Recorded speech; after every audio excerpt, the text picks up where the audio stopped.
Alright, nandito po tayo ngayon sa Rejuvenative and Aesthetic Wellness Center sa May Binyan, Laguna. Okay, ang pag-uusapan po natin ngayon ay dun sa mga kababayan natin, lalong-lalo na yung mga working millennials, yung mga madalas nating ginagawa na hindi tayo masyadong aware na harming our body, yung pagpipigil natin ng ihi. Pag-uusapan po natin yan at isa ho sa mga kilalang doktor ang ating makakausap dito po sa podcast na ito. Walang iba kundi ang celebrity doctor, urologist po, si Dr. Joseph Lee.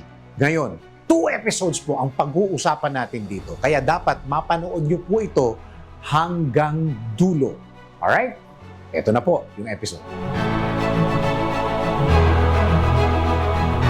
Pagka nagpipigil tayo mga lalaki ng ihi, ano ang pinaka-harm na nangyayari sa katawan natin to? Yung UTI ba, is it normal sa mga bata o kabataan ngayon na to have an UTI? Bakit kung yung ihi natin, pag nanatili sa pantog, ano bang, kunyari, doon ako papunta sa, Bakit sa sobrang magkaka-infect busy ko, sa sobrang gusto kong balikan ulit yung ginagawa ko. And it happens, hindi mo iniihi lahat. So, ano yung pinaka-healthy ng pagpipigil ng ihi? How many minutes do pagpipigil talaga? Yung parang tolerable, it's healthy pa na hindi kami umihi. Gaano kabula ang dapat na ihi na healthy, hindi healthy, at grabe na Yes. yung sakit. Alright, welcome po sa isa sa mga pinaka-interesting po na topics na pag-uusapan natin dito po sa ating podcast, PhD, Panoorin Hanggang Dulo. Ako po si Dennis Antenor Jr. Ang pag-uusapan po natin ngayon ay kapakipakinabang sa lahat ng mga viewers, followers natin na nagtatrabaho. Basically, mga lalaki pag-uusapan natin yan. At isang kilalang doktor ang kasama natin ngayon at dati nung magkakilala po kami, nung unang magkakilala kami, mas marami ng konti yung aking nakakilala sa akin, kung matatawag natin ang mga fans, pero iba na po ngayon. Siya po'y tinatawag na celebrity doctor at lahat po yata ng networks ay pinanggagalingan at pinagtatrabahuhan at pinagsiservisyohan niya. Kaya narito po ngayon siya at nagpapasalamat tayo dahil nag-yes siya sa podcast na ito, sa ating episode na ito, sa ating PhD. Walang iba kundi si Doc Joseph Lee, isang kilalang urologist po sa Pilipinas. Doc, maraming salamat for entertaining us. Salamat sa iyo, Sir Dennis. At ako po ay natutuwa at ginagalak ko na maimbita sa iyong Ikinagagalak, di ba? Huwag ka nang di ba? I learned it from you. Natutuwa ka. Parang ayaw mo ako mag-Tagalog. Some way or somehow in this conversation, we'll talk about in English in Tagalog. Tinan mo, itong kaibigan ko to. Actually, ito po si Dennis ay isa sa aking mga iniidolo, no? Hindi lang naman sa larangan ng aking profesyon. Because you have to know, 'di ba, sa inyong mga fans dito na ang profesyon natin sa medisina hindi lang naman ito ang iniikot 'di ba? Sometimes meron kang mga passion when you see individuals in the television, in the radio, you tend to idolize, no? At ang unang-unang iniidolo ko sa iyo, alam mo, ano yan? Ang boses mo. Yun. Kung meron lang akong powers, Dennis, kukunin ko ng 1 linggo yung boses mong yan. Ihiramin ko. Pagkikitaan ko muna. Ay, okay lang, baka magalit ang mga fan. And then, this is joking aside. Huwag na, pinagkakitaan ko ngayon. This is joking aside. So, because natutuwa ako at nagagalak kasi at naimbitahan mo ako dito sa iyong podcast, sa Munting Podcast. It has been a dream. Oo. Talaga? Yes, oo. Huwag ka na maghirit. Oo. na makakausap ka in this manner, this way of manner. Kasi every time, kasi kilala naman ninyo si Dennis kasi ay sikat, kilala sa larangan ng radyo, television, no? You do. And yung position niya ay kagalang-galang at mataas. Mahirap kasi na Tama, mahirap lang si Dennis Antenor Jr. Mahirap makipag-appointment. So, ganun. So, ngayon, siya mismo ang pumunta dito sa lugar natin. Ganda dito, no? Oo. Ang ganda dito, no? Natutuwa. Very relaxed. Tapos feeling ko walang masyadong aso. Kasi yung mga pinupunta mo na interview, maraming aso pa. Oo, parking. talagang ano. Parang tahimik. No? Dikit-dikit yung mga bahay. Dito sa subdivision ng mga mayayaman, Ay, ganun. walang masyadong aso. Itong mga subdivision ng mga ganito, ito yung mga magkakapitbahay na hindi magkakakilala. Alam mo, may disclaimer ako. Ano? Kasi yung di ba, sabi mo, mayayaman sa division, di ba? Oo. Di ba, anong oras sila nagigising? Medyo late. Mm-mm. Oo. Yung mga aso rin nila tulog. Ganun. Late rin nagigising. Awa, Sabay-sabay kasabay. sila. Alright, so urologist po si Doc Joseph Lee at pag-uusapan po Yes. natin ang isa sa mga ginagawa ng mga kalalakihan, Mm-mm. especially when they're busy. When they are busy, in behalf of my personal experience, lalo na kapag may tinatapos ka, when you're meeting a deadline, Yes. hinahabol mo yung deadline at kailangan mong matapos, lalo na yung mga taping, mga production, mga deadline para sa mga ad agency, sa mga kliyente. Ang natural na ginagawa natin at pangkaraniwan na ginagawa natin mga kalalakihan, meron tayong urge na umihi, na jumingil, ang ginagawa natin, pinipigilan natin. Mm-mm. Okay? So, pag-uusapan po natin ngayon kung ano ang hindi na namin pagagandahin, tatakutin na namin kayo. Mm. Kasi sa dami ho ng mga kabataan ngayon na may sakit na, I know you will agree, Doc, na pabata na ng pabata ang may sakit ngayon. Yeah. At ang nagiging cause niyan ay ang pagpipigil ng ihi. Mm-mm. What is ang pinakikinggan ka ng mga crew? Mm-mm. Pinakikinggan ka ng mga cameramen ngayon, ha? Very serious sila. Oo, Kapag parang nagpipigil tayo ng ihi, lalo na mga kalalakihan, mamaya na natin pag-usapan yung mga kababaihan.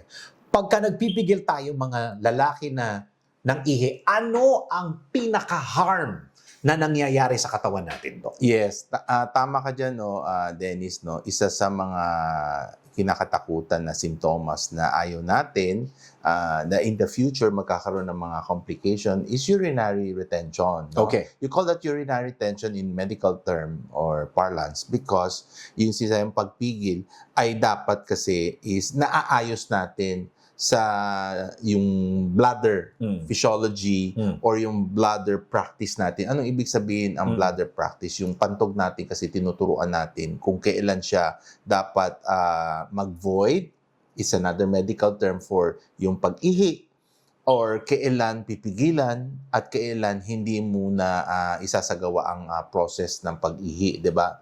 Kasi pag yun po ay hindi na naayos o na-disrupt like what you're saying or mentally kinokontrol natin in such a time na magiging accustom ang ating pantog o lalo na yung mga sphincter that Kaya pala controls sinabi it. mo, Doc, na tinuturuan. Tinuturuan mo sila. Sinuturuan mo sila to be to have that behavior which is an seemingly not a good behavior later on na hindi mo mapapansin kasi it creeps up lalo na pag nagkakaedad ka na. Ngayon kasing bata, lagi mo sinasabi, bata na meron tayong mga problema because they tend to have problems of a lot of things to do and they forget. They forget, not that they forget, but yung tendency na Choice nila. parang, ay later na. Oo. Parang hindi nila Tapusin ko binibigyan muna to. ng significant Oo. ang pag-ihi, yung proseso. Okay. Kasi alam nila, meron namang time na o yung period na pag-antay. Anong ibig? Because the bladder, Dennis, physiologically can distend up to such period like 350 mils. Ibig sabihin, imagine mo gaano katagal. So, yung pagsabi mo sa sarili mo na mamaya na yan, kaya naman, hindi naman iihi ka na lang basta-basta. Mm. When you're young, we're talking Mm. about young. Okay. Oo, kasi kontrolado pa When yan. you're young, what's ano po yung age? Ano yung bracket ng age? Okay, when you're young, kasi say from young. adolescence going up, 'di ba? Kasi ibig sabihin pag child ka, you teach them how to properly behave Okay. yung bladder natin. Okay. When you say properly behave, hindi yung sinasabi natin magbe-bedwetting ka. Okay. 'Di ba? No, yung medical term na is nocturnal enuresis, 'di ba? Iihi ka, bedwetting. Can you imagine pag hindi ka na overcome niyan, Dennis? Adult ka na, pero sabihin mo, "Uy, basa ang aking bedsheet." Kasi hindi mo naturuan. Hindi mo naturuan o hindi Disiplina. hindi mo na overcome yung dapat mong ikalagyan ng bladder training Okay. mo. Yung sinasabi natin. Now, if you do that in a young individual, especially this generation, Oo. kasi marami silang ginagawa, marami silang mga Games. mga ganun. Yan, that's Yes. number one. Oo. Nakalimutan na nila yung urinary bladder nila. That's Kasi their dapat choice, Doc, no? Choice nila nakalimutan.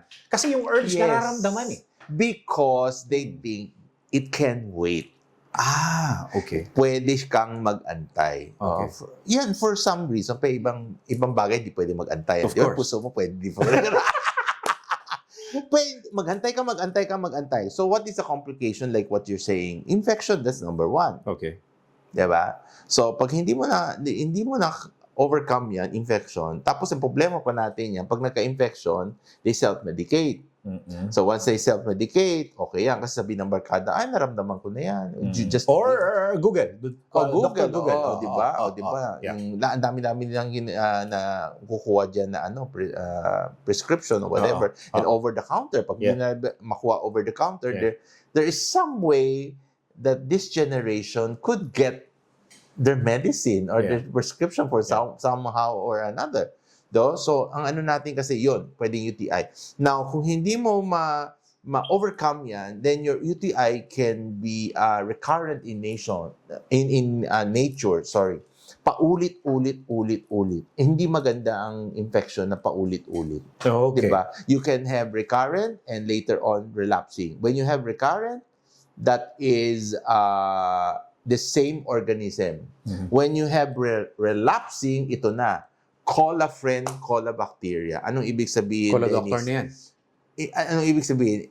Parang meron ka ng bacteria, hindi mo na-resolve, tatawag siya isang another bacteria. So you have a mixture culture of bacteria. Okay. That is relapsing.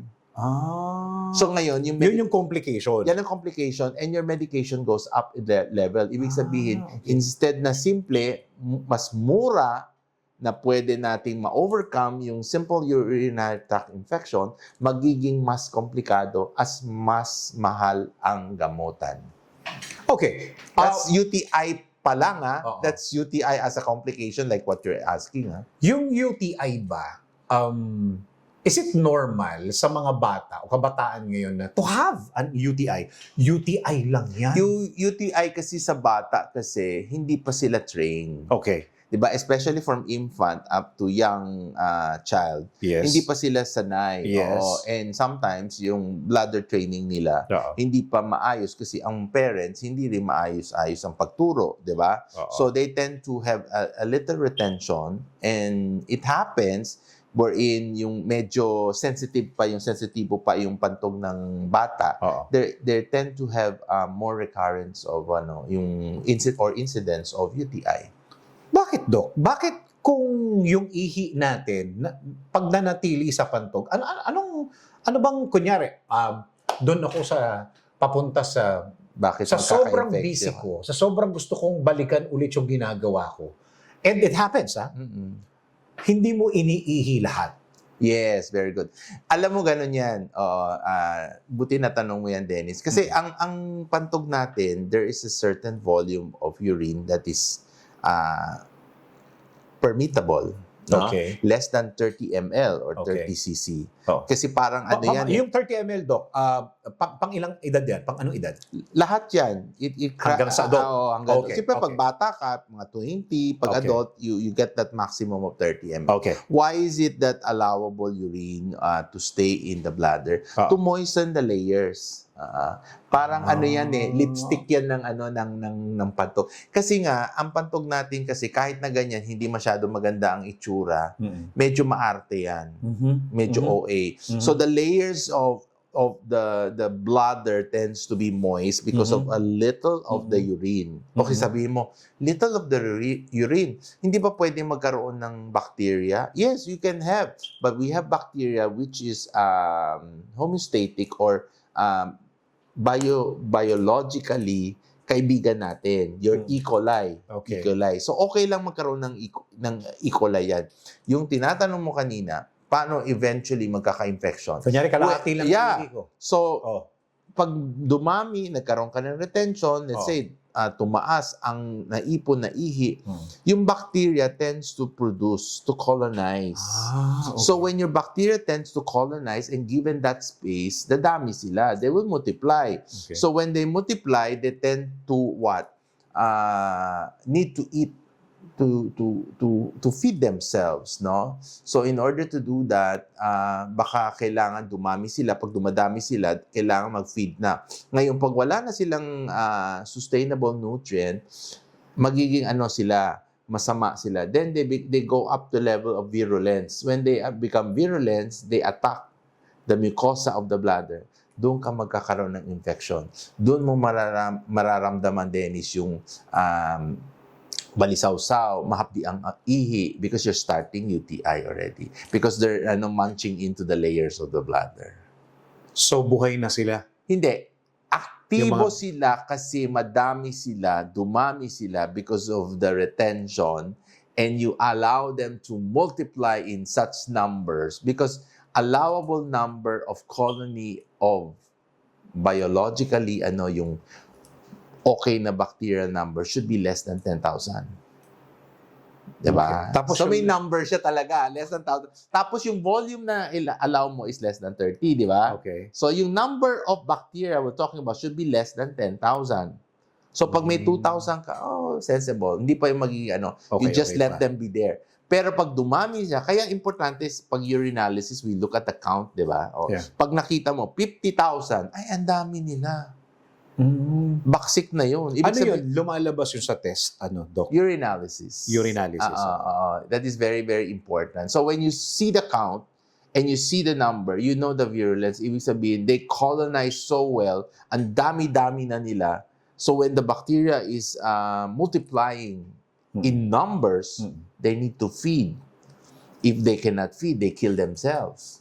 Yung sarili nila, pinapatay nila yung nila. They become virulent. Doon na yung medical term na nagiging virulent ang bacteria na dapat hindi naman nababait. So they become the first stage of UTI, which is acute. Yung first stage mo. Now, so layman yan is nagle-level up. Yes. Very good. Nagle-level up sila. Pag nag-level up sila at hindi mo napusa, le-level up ulit siya. How do they level up? They go up, they creep up the kidneys now. They destroy the kidneys. Okay. Parang tumahimik ka dyan. Nga. Parang binigyan kita ng picture ng Actually, yan, sa diba? totoo lang, naiihina ako. Parang habang nagsasalita ako, nararamdaman ko tuloy. Diba? Pati yung mga nanonood, palagay ko, teka muna, ihina ba ako? Hindi pa ako ihina ako. Hindi, pero makikita mo, Dennis, that the simple process of just urinating, napakadali. Diba? Naiihi ka, nararamdaman mo, masakit ang puso. Ihi ka lang, tapos. Because when you urinate, you also shed the bacteria out. Correct.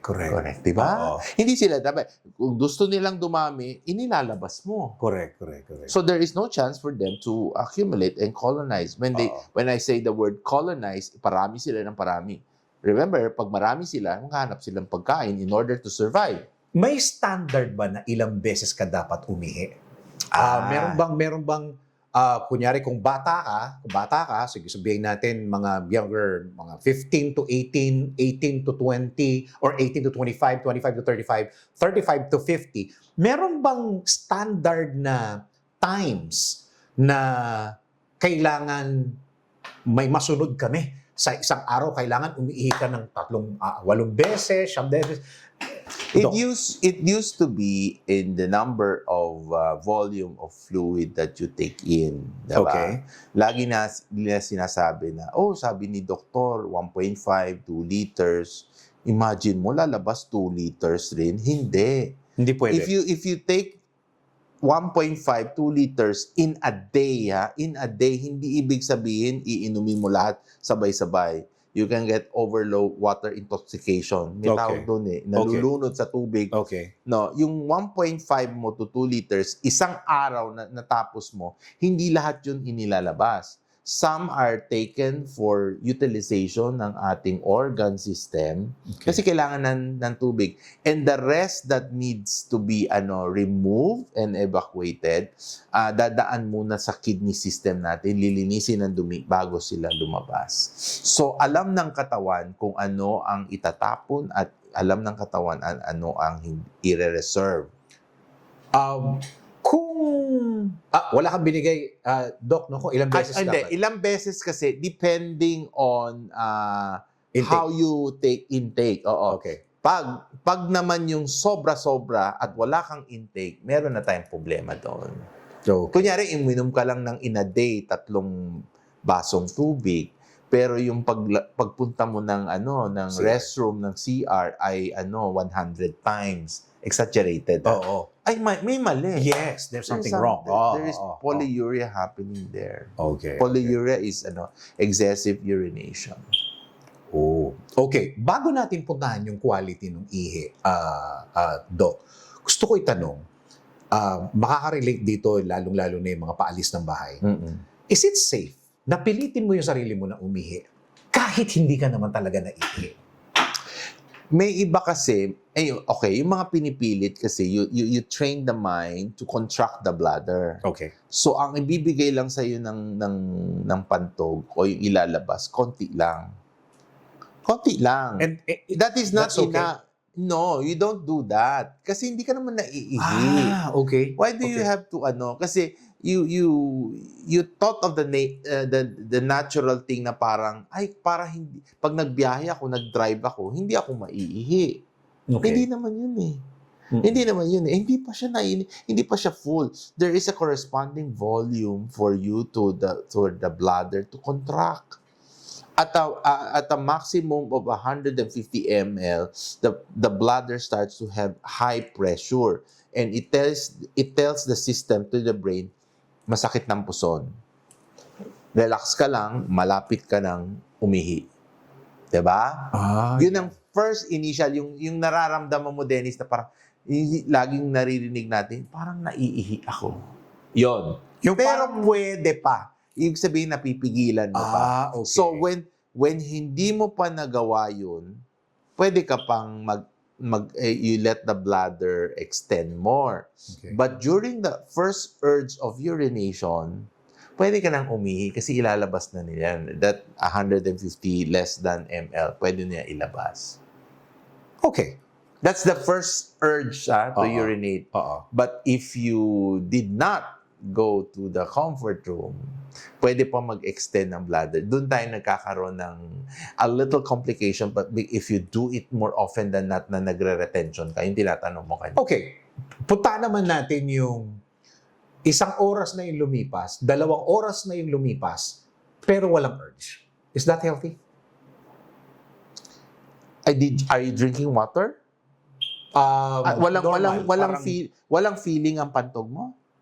Wala. Kumbaga, hindi siya nakakaramdam ng pag-ihi. Okay. The one is, pwedeng sabihin nating hindi pa puno.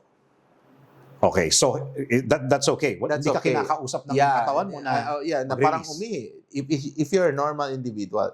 Second, if you have somebody who is like post-stroke or post-surgical patient at hindi ka pa umiihi, yun may rason. Okay. Kaya 2 hours, hindi ka pa umiihi. Okay. Baka mayroon mga problema. Okay. Pero in a controlled, normal situation na individual, pag wala ka pang nararamdaman, baka hindi pa full.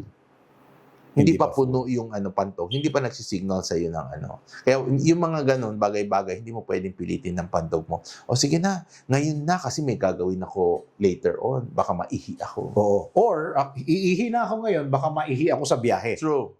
You cannot. Okay. Your bladder cannot. Kaya minsan, iisipin natin, Dennis, parang nakakainis ang pantog. Kung kailan ka ba biyahe, Tama. tsaka iihi. Very funny, no? Yeah. Pero pag wala kang nararamdaman. Kasi hindi siya hindi siya stress-induced. Your bladder tends to be more relaxed. Driving is a bit of stress-induced, right? Yeah. Diba? Especially So pag mga na-stress ka, Grab driver, jeepney driver, van Ganon. driver. pag ganun yan, yung pantog mo tends to be a lot of signals going there. Pag relax lang yan, hindi masyadong So, very tame yan. so bottom line, kapag may This urge, is in a normal, Yeah. normal state. kapag may urge lang dapat, kapag may urge lang na itong katawan mo at sinasabi sa'yo na umihi ka na. Pwede That's yun. the- Pag may lalabas, pwede yun. Okay, Okay, yan. Oo. Okay. Kasi sabi ko nga, may allowable extension of volume ang pantog. So, ibig sabihin, pwedeng payagan ka na medyo matagal pa. Dadami ngayon ang ihi mo. Kasi meron tayong mga situation na parang nagpigil ka, twice ka nagpigil, nagka-urge na, twice ka nagpigil. Tapos yung talagang yung hindi mo na mapigil, mahirap na hirap ka. Talaga tumatagbo ka na, naghahanap ka na ng comfort zone. Ibig That's bad. sabihin, you don't do that very often. You will Kasi have may problems later on. May mga tao na kapag hindi nakakaihi, para siyang nanginginig. Yes. Diba? Parang gusto na niyang basagin yung salamin ng kotse at Gigil yun. siguro ang pinaka-question, gaano katagal dapat ang pagpigil ng ihi? For example, ang oras natin ay 8 a.m., for example, at naiihi ka ng 8 a.m., tapos nakita mo, yung susunod na gasoline station ay 15 minutes pa. So ano yung pinaka-healthy ng pagpipigil ng ihi? How many minutes do pagpipigil talaga? Yung parang tolerable, it's healthy pa na hindi kami umihi. Actually, there Huwag mo is... muna sasagutin yan, Okay. Doc, ha? Meron pa. Meron Parang pa. sumakit ang puson ko doon. Parang pinigilan mo ko. Okay. Pangalawang hanging Okay. question. It's gonna be on the episode 2. Gaano kadilaw dapat ang madilaw na ihi? Gaano yung delikado na nadilaw? Yung dilaw ba okay lang? Okay lang? Yung orange ba delikado? For a person who is not colorblind. Yes. Oo nga, no? Tama. Hindi mo naisip yun, no? Alam nga Baka yung dilaw, ibang nakikita O saka niya. hindi, nakaihi na ako. Alika friend, pakitingnan mo nga itong ihi ko. Ano kulay yan? Parang orangey. Meron nga nasasabi, parang orangey. Oh, may orange. Kasi, parang, correct. diba? Okay, so gaano kadilaw yung Yes. ihi na healthy? At, ito sa mga lalaki din, gaano kabula ang dapat na ihi na healthy, hindi healthy, at grabe na Yes. yung sakit. Ito pa, ihabol ko lang ito. Yung mga, teka muna, nilalagnat ka na, baka UTI na yan, inuman mo na ng buko yan. Inuman mo na ng buko yan. Tapos kapag ininuman mo na ng buko, umihi ka na, good ka na. Goods ka na. Kumbaga, hindi ka na dapat kailangan mag-take ng gamot, hindi ka na kailangan pumunta sa doktor, hindi ka na kailangan magpa-check up. Buko lang yan. Pagkatapos ng buko na yan, okay na tayo, wala na tayong pag-uusapan. Magaling ka na. At yung proseso after the buko, is it safe na medyo sumasakit because of the buko? Nag-start na yung process, nailabas ko na, okay na. I don't have to go to Doc Joseph Lee to have a checkup. Or, kung may surgery man, kasi buko, okay na ako. Okay. That's the second episode. Magbabalik po kami ni Doc Joseph Lee dito po sa PhD. Napanood nyo na hanggang dulo. Yung susunod na episode, panoorin nyo rin hanggang dulo. Ako po si Dennis Antenor Jr. Babalik po kami.